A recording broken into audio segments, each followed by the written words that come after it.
Patriotism, weapons, armies, navies. I was looking out for number one, for me. I didn't have any empathy for anybody else because it seemed to me nobody had any empathy for me. All that is a sign that we are not civilized yet. Kids will ask their parents, "Didn't you see the necessity of the machines? Dad, couldn't you see that war was inevitable when you produced scarcity?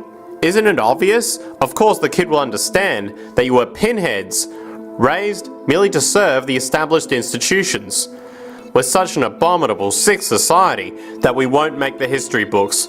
They will just say that large nations took land from smaller nations, used force and violence. You will get history talked about as corrupt behaviour all the way along until the beginning of the civilized world. That's when all the nations work together. World unification, working toward common good for all human beings, and without anyone being subservient to anyone else, without social stratification, whether it is technical elitism or any other kind of elitism, eradicated from the face of the earth. The state does nothing because there is no state. The financial, corporate and religious structures are a form of sickness that must be outgrown. Of course, we cannot be naive enough to think that the elites of these realms are going to subscribe to this idea, for they will lose power and control. Therefore, peaceful yet highly strategic action must be taken. The most powerful course of action is simple. We have to alter our behaviour to force the power structure to the will of the people. We must stop supporting the system. The only way the establishment will change is by our refusal to participate, while continuously acknowledging its endless flaws and corruptions. They're not going to give up the monetary system because of our designs and what we recommend. The system has to fail, and people have to lose confidence in their elected leaders. That will be a major turning point if the Venus Project is offered as a possible alternative. If not, I fear the consequences. The trends now indicate that our country is going bankrupt. The probability is our country will move toward a military dictatorship to prevent riots and complete social breakdown. Once the US breaks down, all the other cultures will undergo similar things. There is not going to be any recovery. This is not some long depression that we're someday going to pull out of. I think the next phase that we are going to see after the next round of economic collapses is massive civil unrest, when unemployment checks stop being paid because the states have no money left. And when things get so bad that people lose confidence in their elected leaders, they will demand change, if we don't kill each other in the process or destroy the environment.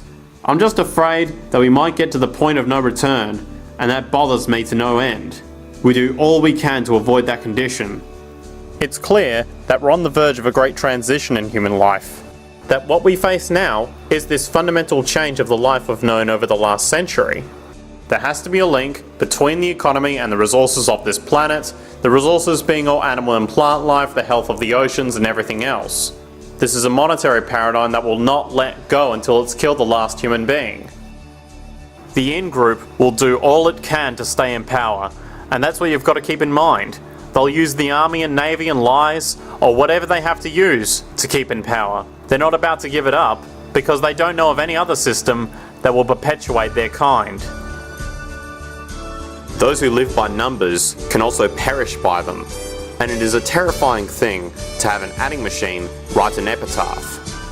As long as the general population is passive, apathetic, diverted to consumerism or hatred of the vulnerable, then the powerful can do as they please, and those who survive will be left to contemplate the outcome.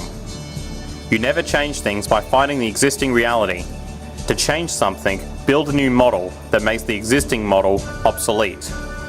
We live in a society absolutely dependent on science and technology, yet have cleverly arranged things so that almost no one understands science and technology. That's a clear prescription for disaster. The tremendous and still accelerating development of science and technology has not been accompanied by an equal development in social, economic, and political patterns.